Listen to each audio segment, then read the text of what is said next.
All right, let's get started. So welcome everyone to the Topos Institute Intercats seminar. We're very pleased to have Bryce Clarke here today talking about constructing lenses in double categories. Bryce. Thanks, David. And yeah, thanks for having me at the Intercats seminar. It's been really great so far, coming along every couple of weeks. And yeah, so today I'll be talking about constructing lenses in double categories. And this is based on some of my work that I've done the last 3 years of my PhD. So let's start with some motivation, which is that I guess lots of talks in this seminar have been about lenses, so we're all pretty familiar about what they are. And I guess one very broad way of informally stating what a lens is it's a kind of morphism between something, objects or systems or pairs of objects or categories or something, and it consists of two components. So it's got a forwards component and it's got some kind of backwards component. And so very traditionally, very classically, the forwards component would be some kind of get, and the backwards component would be some kind of put. Okay. And I guess the real motivation or the real idea behind this talk is that we ask this question, which is that what if the forwards and the backwards components of a lens were actually the horizontal and the vertical morphisms in a double category? And so here I've just drawn a little picture of a cell in a double category.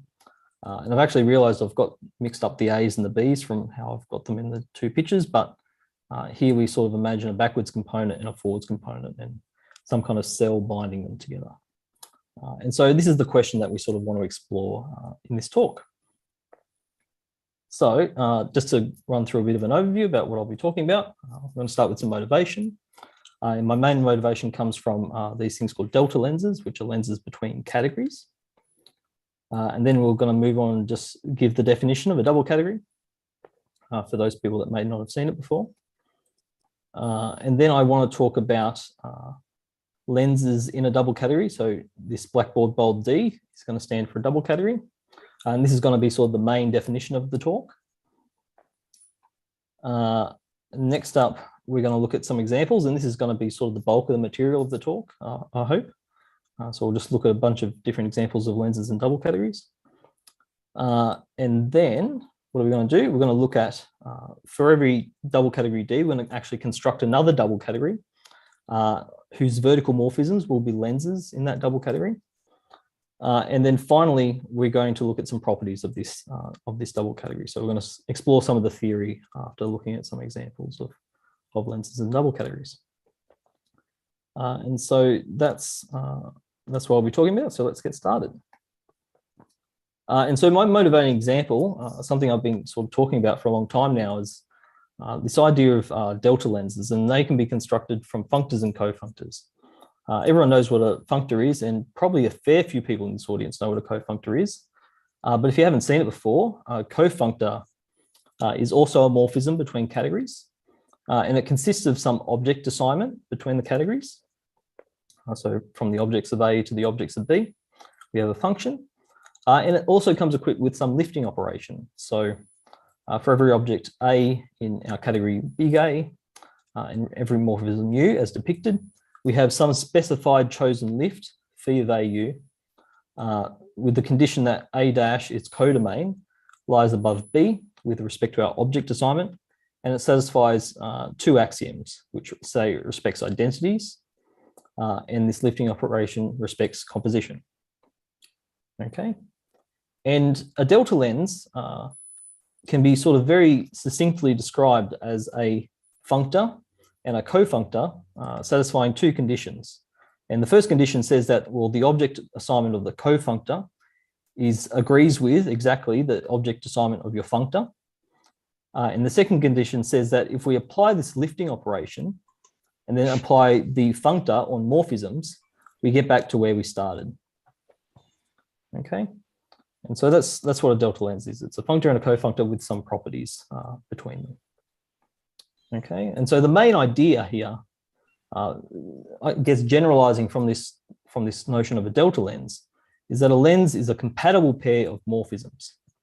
Okay, so we've got some compatibility between our functor and our cofunctor, and we can sort of understand a lens to be more generally a compatible pair of morphisms. And again, for those maybe familiar with the classical lens laws, this compatibility is sort of requiring some kind of put-get law between our forwards and our backwards component. And so I guess the question becomes, how do we express compatibility between these pairs of morphisms, which are our backwards and our forwards components of our lens? Okay. So to answer this, we're going to use the framework of double categories. And so what is a double category? It's a two-dimensional categorical structure. It consists of objects, and it consists of two kinds of morphisms. So we have our horizontal morphisms, which I'll just draw like regular arrows, and we'll have our vertical morphisms, which I'll draw like arrows with a slash through them. And I'll also be using the colors blue for horizontal and red for vertical throughout the talk. So if that color helps you see very clearly what is going on, then that will be consistent throughout the talk. And then we also have this further information, which are these cells between our morphisms. So for a square with boundary H and K, our horizontal morphisms, and F and G, our vertical morphisms, we'll have some cell alpha. Okay, and the convention that I usually follow is that the horizontal composition is strict and the vertical composition is weak, which means that if we have a pair of vertical arrows, they only compose associatively up to isomorphism in some sense. Okay, but we won't really worry so much about that. Okay, and so so that's sort of the data for a double category, and we also have, I guess, identity cells in both the horizontal and the vertical directions, and we can compose cells together in the double category. So it's sort of, we paste a bunch of cells together and take the composite of their boundaries, and we can take the composite of the cells inside, and this will give us a new cell in our double category. Okay, so it's just some kind of two-dimensional categorical structure. Okay, and so now what I want to tell you about is a double category of functors and cofunctors. Okay, because we've got these two different kinds of morphisms, our functors and our cofunctors, and so we can say that a square of functors and cofunctors depicted like so, so functors in the horizontal direction and cofunctors in the vertical direction, say that such a square is compatible if it satisfies two conditions. The first condition is that, well, if we go down from A to B with the object assignment of our cofunctor F and across with our object assignment from K, it's the same as doing our object assignment in the other direction. Okay, so it commutes on objects essentially. And the second condition more or less says that it commutes on morphisms. So if we do our lifting operation from B to A and then push forward along the functor H, that's the same as pushing forward along the functor K and then doing our lifting operation via gamma. Okay, and this square is kind of special in the sense that once we have these boundary morphisms, our functors and our cofunctors, it's either compatible or it's not. It's a property of the boundary of the square. Okay, and so we can actually use these squares to, as you might expect, define a double category. I'm going to call this double category COF, for short for cofunctors, which are the vertical morphisms. Okay, so so the objects are going to be our categories. Our horizontal morphisms are the functors, our vertical morphisms are the cofunctors, and the cells are these compatible squares that I've just defined. And so the main sort of insight of defining such a double category is that we have this result, which is that a delta lens, which I described on the previous slide, is exactly a cell.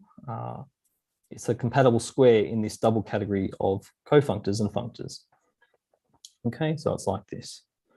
So if we look at our two requirements for our compatibility of squares, the first requirement basically says that our cofunctor and our functor have the same object assignment. And our second condition more or less says that if we lift via phi and push forward via F, we get the identity. Essentially, we do the identity along the other edges. Okay, and so these two conditions sort of collapse down to the two compatibility conditions for a functor and a cofunctor to be a delta lens. And I thought, oh, well, this is kind of cool. We can study a bunch of things based on this double category cofunctors and the lenses that we get from them. But then I also thought, well, maybe we could generalize this definition to a more sort of to work in any kind of double category. And so we can do that. And so here's sort of the main definition of the talk, which is that if we have a double category, lens I'm defining in a double category, it will be a cell of this form, essentially. So it's a cell in our double category where the lower boundary and the right-hand boundary are just identity morphisms. Okay, and that's all there is to it. So that is what I'm defining to be a lens in a double category. And so if our double category is, so I've just got a little extra note down here, which is that if our double category is flat, which is exactly this condition that one also might say locally pre-ordered, in the sense that if we have our boundary of our cell, then this cell alpha is uniquely determined by its boundary. That's what I mean by flat. And so if our double category is flat, then our lenses express some kind of compatibility condition between our horizontal and our vertical morphisms for this cell. Okay, so and so this is, I mean, I guess the point is that when we specialize our double category D to the double category of cofunctors that I defined before, this is going to give us the definition of delta lens. Now, before moving on, we could sort of just go ahead and sort of see what a bunch of examples are with this definition here, because it worked for delta lenses, but actually it's more useful to somehow consider the three possible duals of this definition as well. Okay, so if we actually work in the double category, the vertical dual, so I'm using a little v superscript to denote the vertical dual of our double category D, then these actually correspond to cells in our original double category D of this form. Okay, so and really this should be the proper definition of a lens in the double category, because as you can see, we've got the backwards morphism going first and followed by the forwards morphism, and that's going to be some identity like thing. So this should really be the proper definition, although I went with this one because later in the talk when we do some constructions, this definition of lens is better behaved. But again, that's just a minor technical point. So we can consider lenses in the vertical dual of our double category. We can also consider lenses in the horizontal dual of our double category. So that's where we flip everything horizontally. And they're going to correspond to cells in D of this form. Okay, so again, it all looks pretty similar. And then finally, we could consider lenses in the vertical and the horizontal dual of our double category, and they're going to correspond to cells like this. Okay, so we have, I guess, not just one definition of lenses in the double category, but 4 definitions of lenses in the double category, just by considering the vertical and horizontal dualities that we get for any double category. Okay, so that's our main example. So I'll just pause here for a second if anyone has any questions, and then after that, we'll move on to looking at a bunch of examples in different double categories.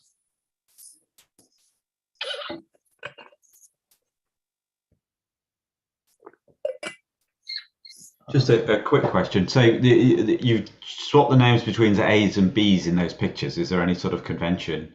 I mean, so if some have 3 B's and 1 A, or 3 A's and 1 B? No, I guess I don't know. Why have I rearranged things like that?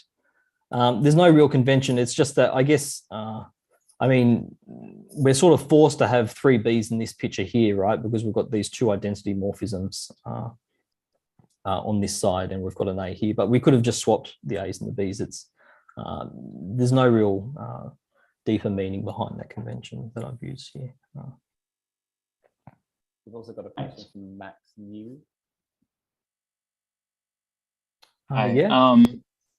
So the double categories I'm most familiar with are the pro-aero equipments, and so aren't these cells the shape that you would have be a Cartesian cell in a pro-aero equipment? Okay, that's an excellent question.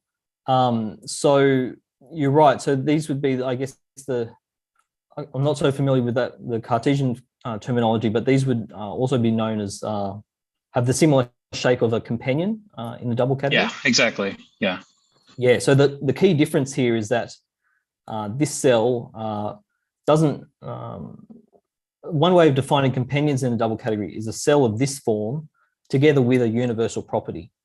Now, this cell doesn't satisfy a universal property.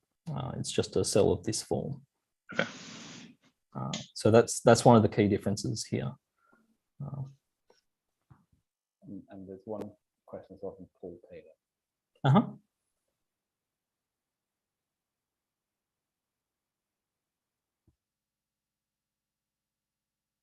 Paul? Sorry, is someone asking a question? Paul, are we waiting for someone to ask a question? I'm not hearing whoever's speaking. I can't hear it. Is there a question? Paul had a hand up.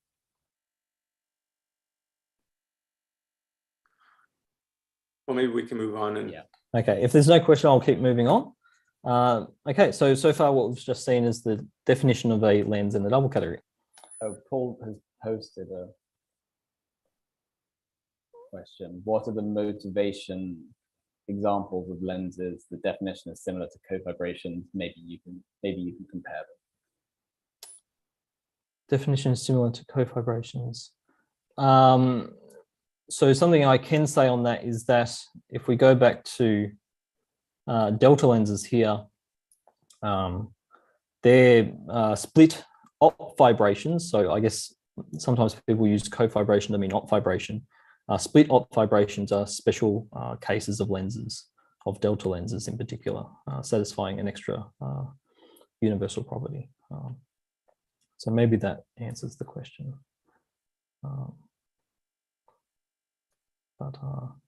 But yeah, otherwise I'll keep moving on and we'll see a bunch of examples of lenses in double categories. So I might do that now.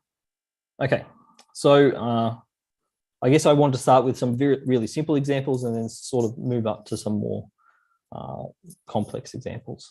So one of the most simple examples is to just first consider a category C, and we can construct a double category of squares in C. Okay, so the double category is the one whose objects are the same objects in our category C.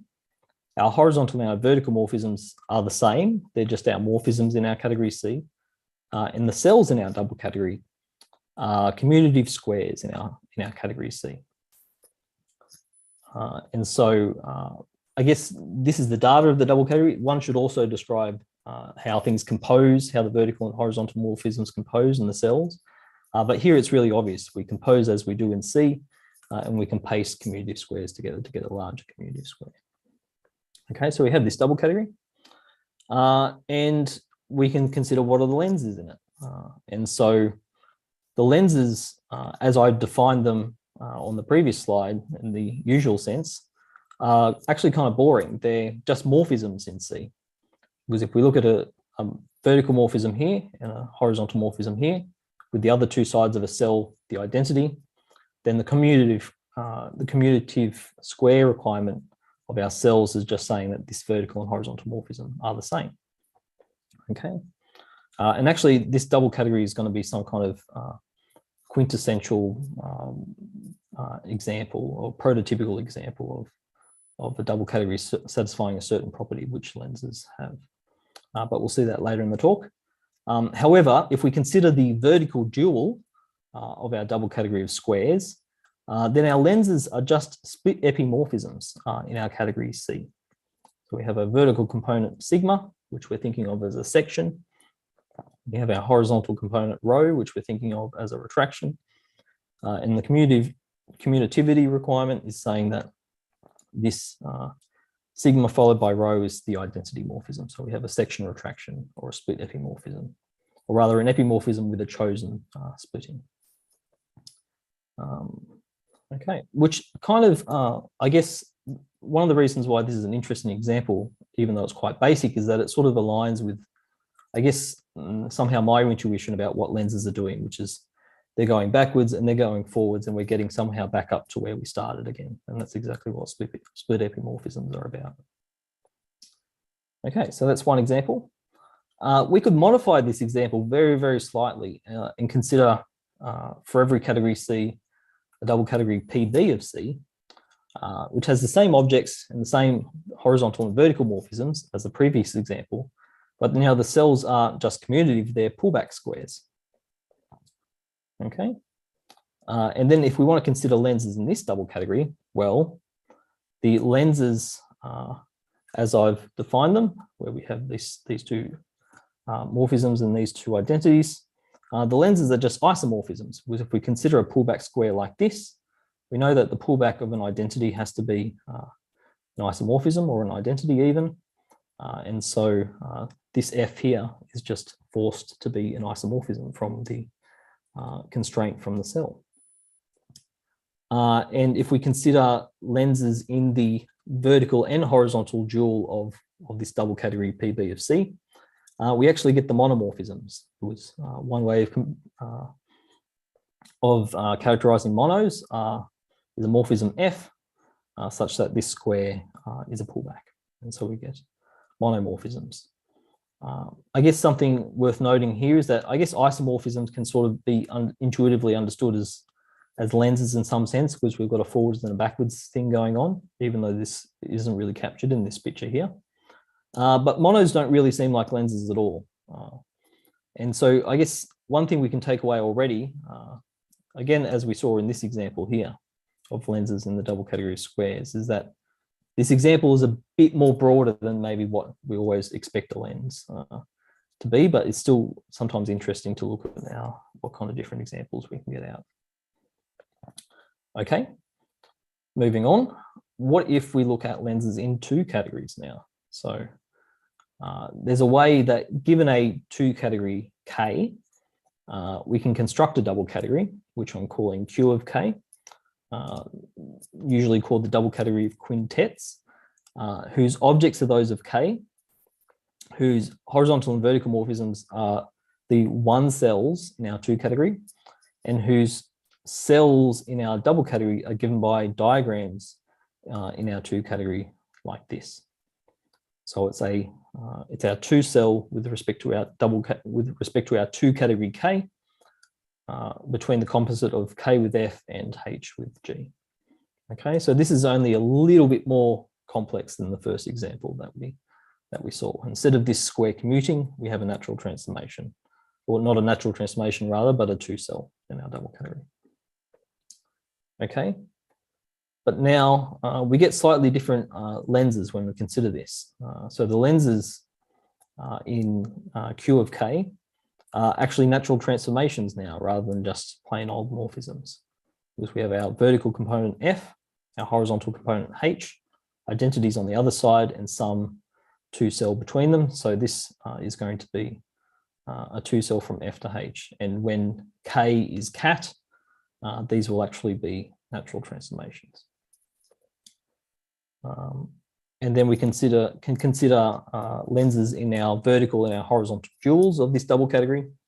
And what we're getting now is something that's like a lax and an oplax section in our two category K, which I think is kind of interesting because it's sort of just, I don't know if these are actually considered anywhere in the literature, but it's like a laxer version of a section retraction pair, I guess. Where instead of commuting, we have a natural transformation in one direction or the other. Okay. Sorry, Bryce. Yeah.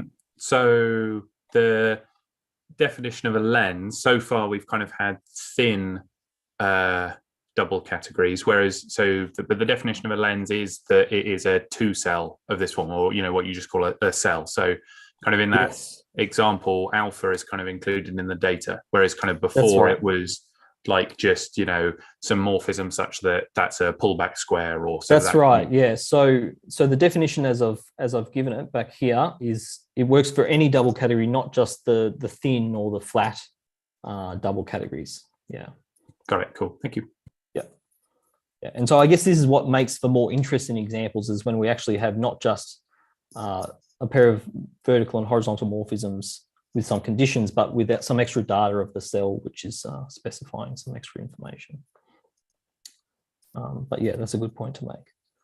So that's lenses in two categories. This next slide is titled lenses in bicategories. That's not exactly accurate, but let's see what I mean. So if K is a bicategory, then we can define also a double category in a different way. And we call this V of K because we think of it as some vertical double category. So what do I mean by this? Well, the objects are those of K. The horizontal morphisms now are just the identity morphisms in K. So they've got no information at all. Our vertical morphisms are those in K, and our cells are just the two cells. So this is, I guess, sort of taking our two cells, which are usually globular, and sort of stretching them out into squares in a very trivial kind of way. Okay. So there's no horizontal information here. We've just got vertical information and the cells between our boundaries. Okay. And so here we get that lenses in V of K are co-pointed endofunctors. So if we put in the identities in the appropriate places, we're forced to have our identity up here due to the construction of our double category.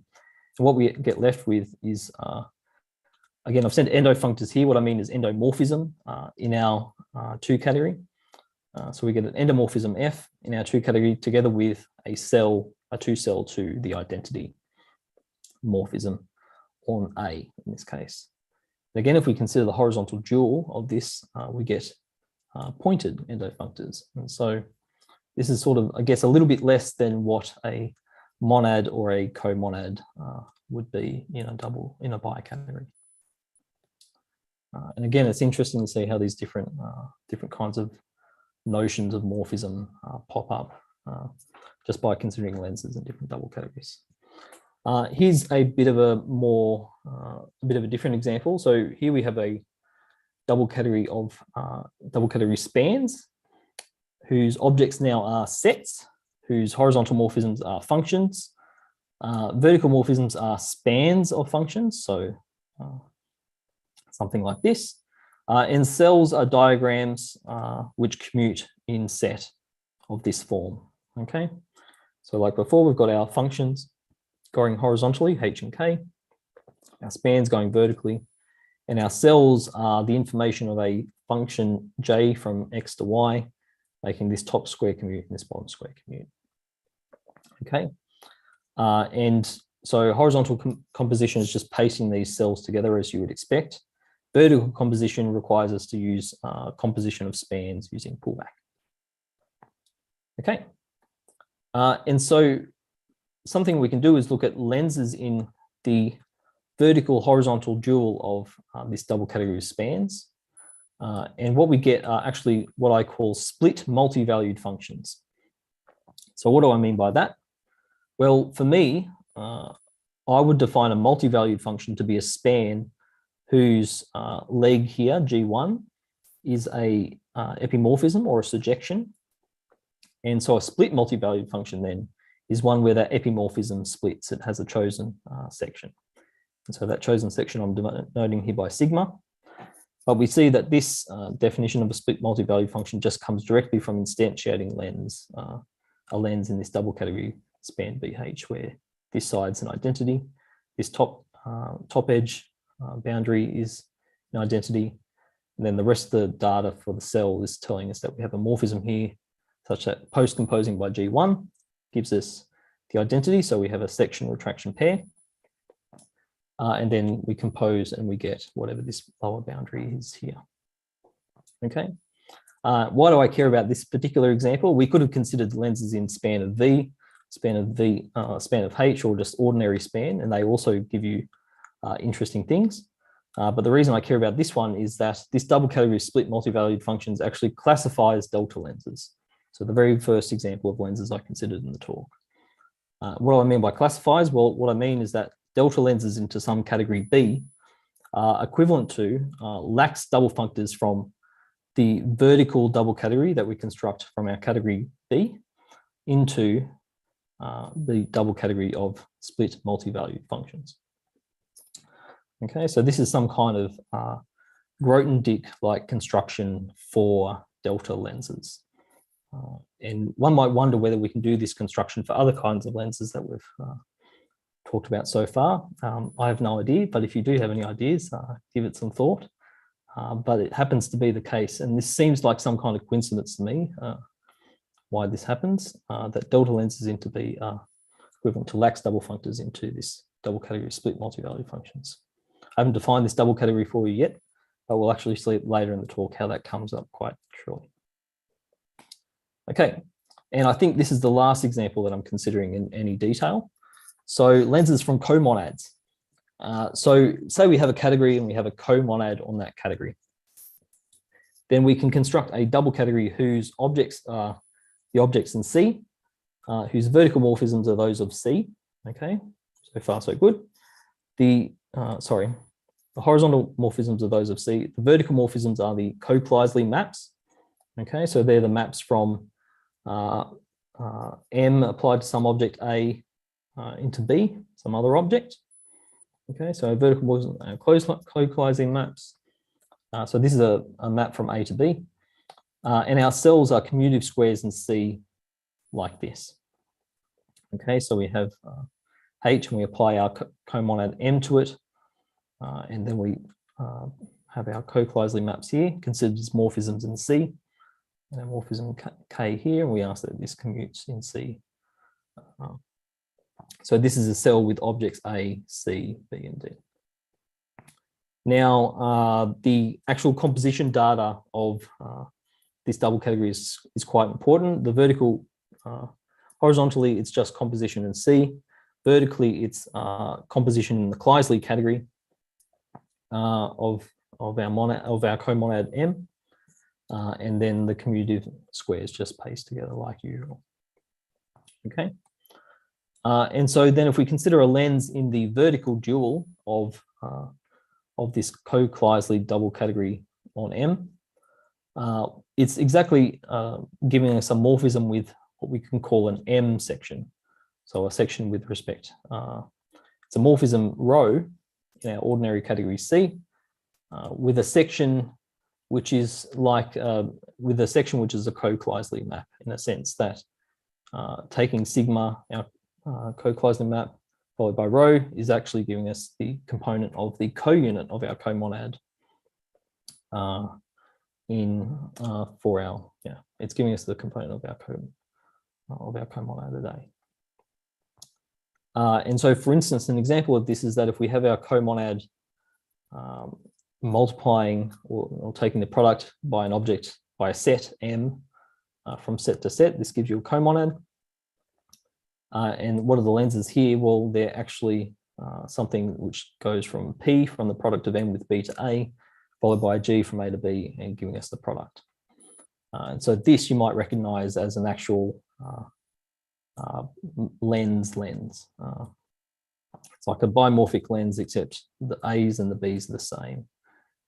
And we have this extra M component hanging around, which is used for our backward maps. Okay, so it's interesting that we actually get something that looks like something you would recognize as a lens out of this double category definition for co-Kleisli, except we have this extra condition, which isn't just a pair of maps. It has to satisfy this certain compatibility condition between them. Okay, so that was, like, I guess, a lot of examples that we just sort of went through. Most of them were pretty basic, just to give you a really good idea about what I was talking about in terms of this definition. But I guess there's many possible examples that one could construct. And I guess there's two ways you could go about doing this. The one way that you could do it is to pick your favorite double category and compute what the lenses are in it using this definition, or one of these 4 different definitions that I have looked at. And so here I list a whole bunch of examples of double categories. We could have profunctors and functors, functions and relations, open maps and continuous maps between topological spaces. Bruno, I think 2 weeks ago, talked about 2 categories of bimorphic lenses and optics. We can extend them to double categories and look at what the lenses in those double categories correspond to. We could look at the double category of polynomial functors, lenses, and charts, which I think David Jasmai calls arenas or something like this. We could look at a double category of polynomials in the traditional sense. I should mention that if we go back, if we look at monoidal categories as bicategories, we can use one of the previous examples of lenses and bicategories to see that a lens in a monoidal category is really an object with a morphism to the unit of the monoidal category. We could also look at this thing here, which, if I explain it in words, is monads. Is monads in a double category? It's a double category of monads in a double category D with certain sorts of morphisms. And when we instantiate lenses here, we get lenses between monads. This is something I've talked on previous occasions, but I won't go into detail here. And then this last example is, I guess, something we saw in a lot of these examples is that the cells of our double category actually give some kind of compatibility constraints between our forwards and our backwards components, or our horizontal and our vertical morphisms in our double category. If we want to somehow get around this limitation, what we could do is consider a pair of categories with the same objects. So let's say we have a category H for the horizontal morphisms, category V for the vertical morphisms, and they have the same set of objects C0. Then we could construct the free double category on this data. And so then the cells would just be the flat cells uniquely determined by a boundary of horizontal and vertical morphisms, but they wouldn't contain any actual additional information describing compatibility between those vertical and horizontal components. So we could look at lenses here and somehow get around this compatibility constraint.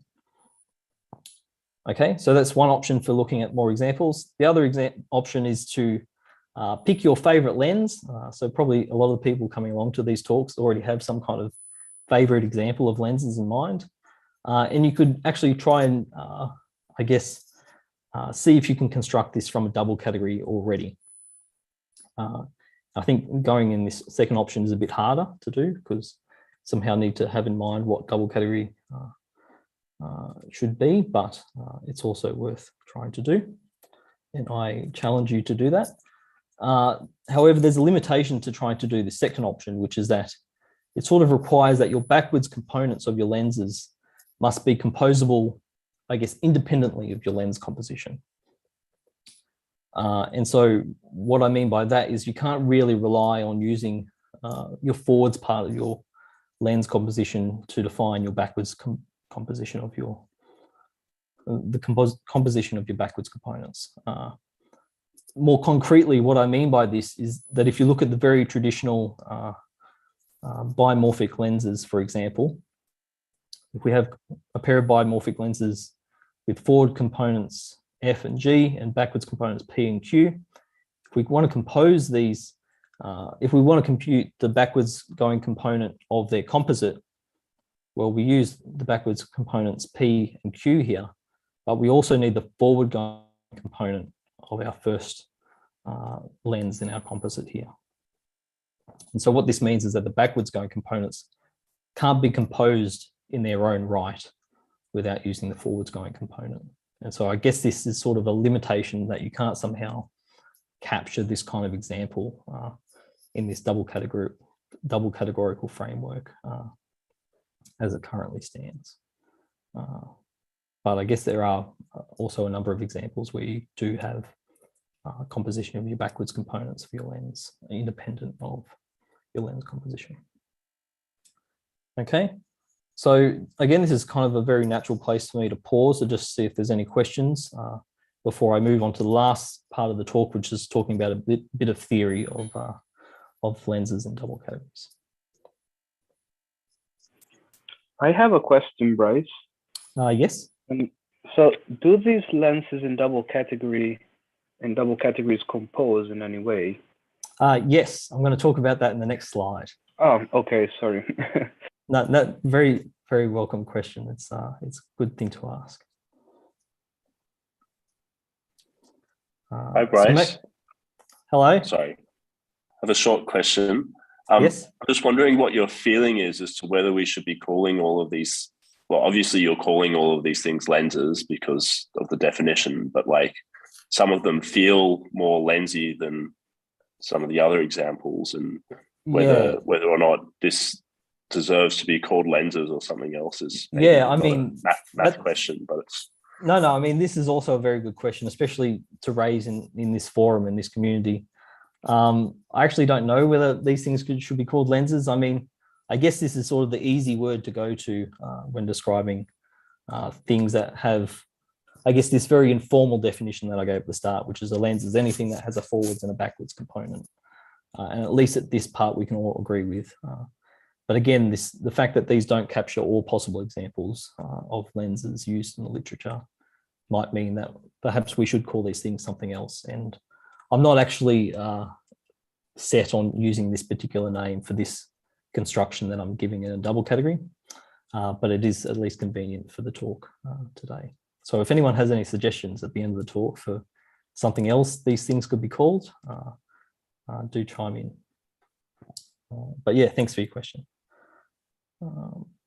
Okay, I think we're getting close to the end of the hour, so I'll keep moving on and now talk about a little bit of theory. But if you aren't interested in theory, maybe think more about constructing some examples and you can share them at the end. Okay, so the double category of lenses. So what's this about? The idea is that the starting data that we've had is a double category. What we want to do is construct a new double category from that previous one. And how are we going to do that? Well, I'm going to call, for this talk at least, this double category lens of D, like this. And this new double category is going to have the same objects as our previous double category, D. It's going to have the same horizontal morphisms as D, but now the vertical morphisms are going to be lenses, as we've defined them. And cells in our double category, so cells with boundary here. So this triple is the data of a lens. So it's a F is our horizontal component, F dash is our vertical component, and alpha is the cell part of our lens, and so on over here. So a cell between our lenses is a cell theta in our underlying double category D, satisfying some compatibility condition. So it's such that theta pasted with beta is equal to alpha pasted with the identity on K. Okay, so that's just the definition of what cells are. And it's, I guess, the most natural definition that one could ask for. And actually, we'll see the reason why it's natural on the next slide. So that's that. And I guess someone asked on the previous slide, how do we compose lenses of this kind? Well, we just do it using our composition in our double category. Okay, so if we have a lens F dash alpha up in the top left corner here, we have a lens G dash beta down the bottom right corner here. We can add in these extra cells, which are just identity cells for G and G dash, and take this big composite in our double category. And so we can compose our vertical components, or the backwards components of our lens. We can compose our horizontal components, or the forwards components of our lens in our double category. And we can compose all of these cells together to get a new cell. And this will be a lens just by definition, because we have our identity on the right-hand boundary, we have an identity on the lower-hand boundary. And so this fits our definition of lens by construction. And so one of the really, I guess for me at least, the nice parts of this definition of lens in a double category is it just basically utilizes the definition of horizontal and vertical morphisms and composition of cells, which already lives in our double category already. It utilizes composition that's already available to us without having to cook up some kind of special composition for lenses. Okay, so what's so special about this double category? Well, what's special about it is it has a universal property. And what is that universal property? Well, if we have any double category D, we can ask for this property that it is right connected, which is to say that for every vertical morphism, F from A to B, there is a cell lambda with respect to F, which I'm giving here. So there's a cell lambda with respect to F together with a horizontal morphism, which I'm using F bar to denote from A to B. Okay, so for every vertical morphism, we have a cell like this, such that for all cells of this form, alpha, so for all cells with identity on the right-hand boundary, it factorizes uniquely through this cell lambda f. Okay, and so if this condition holds for all vertical morphisms in our double category, we call the double category right connected. And I don't exactly know why this terminology is used. I've taken it from a previous paper where it is used, and I've just adopted this as well. Okay, now we can let RCDBL to be the full double anything. It's the full subcategory of the category of double categories and unitary double functors. So unitary double functors just means it's a double functor which strictly preserves identities. Okay, we can look at the full category on the right connected double categories. So just double categories with this particular property. And we're going to have a fully faithful inclusion. And this construction lens of D is actually a right adjoint to this fully faithful inclusion. And so what it means is that this lens is actually a completion of a double category under the property of right connectedness. It's a right adjoint. Actually, the right adjoint and the right connected are just a coincidence here. So don't read into anything into that. But the fact that is that this completion under the property of right connectedness is a right adjoint to this fully faithful inclusion. So what that means is that given any other right connected double category and unitary double functor into any other double category D, there is a unique double functor into lens of D, making this triangle commute. Okay. And so this functor here, lens of D to D, is the co-unit of this adjunction here. So that's the universal property of this construction of lenses in a double category. Okay. And so that's kind of cool. And so it comes together with this construction of this double category lens of D comes with canonical forgetful double functors. And so this forgetful double functor back to the category double category D is the co-unit of that previous adjunction that we just looked at. It basically assigns a lens from A to B here to its vertical component from A to B. And it's the identity on objects and on horizontal components and identity on cells, essentially. So that's what that forgetful functor does. And then we also have a forgetful functor, which I guess forgets the backwards component and remembers the forwards going component of our lens. So it takes a lens with F forwards component and takes it to this. And it actually sends a cell theta to a commutative square. And you're thinking, well, how are we taking this cell to something which has no data? It's just a commutative square. Well, if we just go back and look at this condition here, we see that what this implies is that HG is commuting with F and K. So that's where the commutative square comes from a cell theta. Okay, so it just comes from its compatibility requirement. Okay, so we have these forgetful double functors, which take a lens to its vertical component and its horizontal component. And so a very interesting question one could ask is that what if a lens was a backwards component or a vertical component with additional coalgebraic structure? Or dually, what if it was a forwards going component or a horizontal component in this particular definition with additional algebraic structure? And so that's just what I want to talk about briefly now before I finish. And so we have this, first I want to talk about the coalgebraic perspective.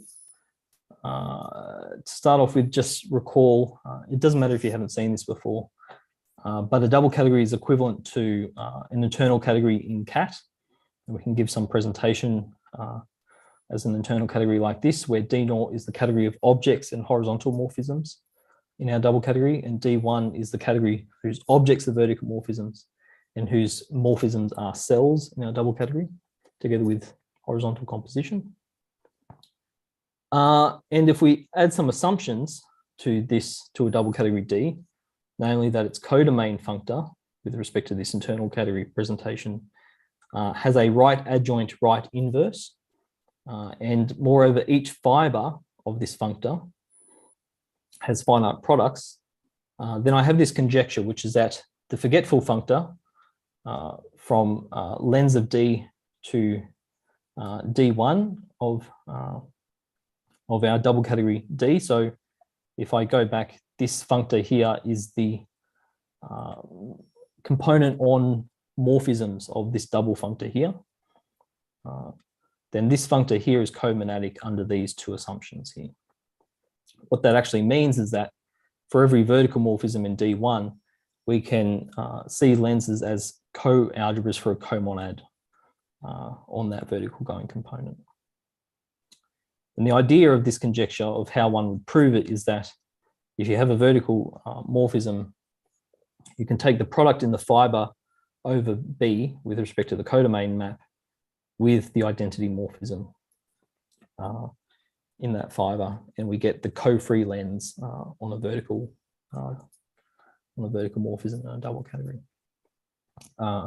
So there's still some work to actually prove this, but I do know, and I have proved it in the case where D is the double category of cofunctors. And so the moral here is that delta lenses are co-algebras for comonads on a double category of cofunctors, if you want to sum it up in one sentence. There's also a very interesting algebraic perspective, which is somehow dual.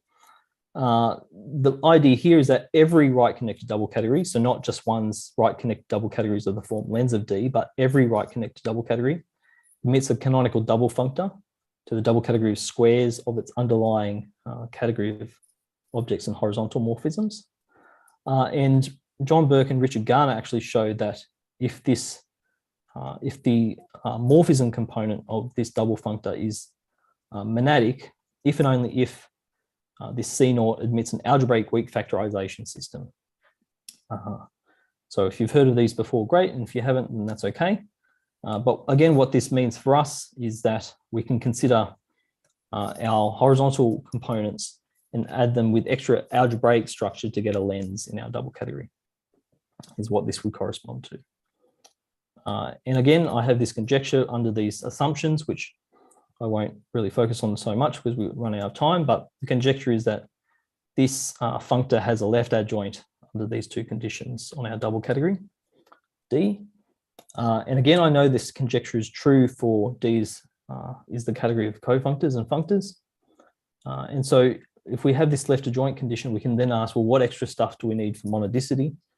And the question is, I don't know. So that's something for future work. But if we can prove monadicity, then I have this full characterization of some algebraic construction, algebraic perspective of lenses in double categories as horizontal morphisms with additional algebraic structure. Okay, last slide. So just to say a few things about the properties of this double category lens of D. It's flat. If D is flat, it has companions. If D has companions, it's also horizontally invariant if D is. It's also unit pure, which is just some saying the identity map of the internal category representation is fully faithful. And it also has tabulators if D has tabulators. We can also say something about the conjoints in D, which are that they're precisely the horizontal morphisms, which are isomorphisms. And moreover, in the case of D is the double category cofunctors, then the codomain map of this double category is a bifibration. And this is really useful and important for reasons that we can say that we can pull back lenses along functors, pull back delta lenses along functors, and we can push forward lenses, delta lenses along functors. And again, one might ask how much this holds for in the general case, and that's something for future work. And so this is just a summary of what I've talked about. We define lenses in the double category via certain cells in the double category. We considered a bunch of examples, including delta lenses, which was the sort of motivating example, at least for me. And we also constructed a double category of lenses for each double category and saw that it is arising as this right connected completion. And there's some future work, and I'll stop here. So thank you for listening. Thanks, Bryce. Are there questions?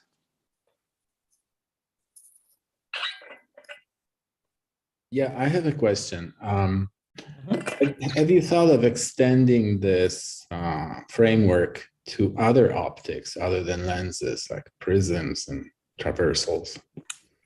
I haven't, no, but I'd be wondering how we could do that. Yeah. So, I mean, so you can construct, I guess, an example where of a double category whose horizontal morphisms are just sort of, so whose vertical morphisms at least are optics in the sense that Bruno considered a couple of weeks ago, and whose horizontal morphisms are just sort of trivial like things, and we can consider lenses in this framework. But again, that's not really answering your question because you're asking something different, which is how can we consider other types of optics as lenses in this framework? And I guess the real answer is I don't know how to sort of make that adjustment as it currently stands, but it'd be interesting to look into further. But thanks for asking.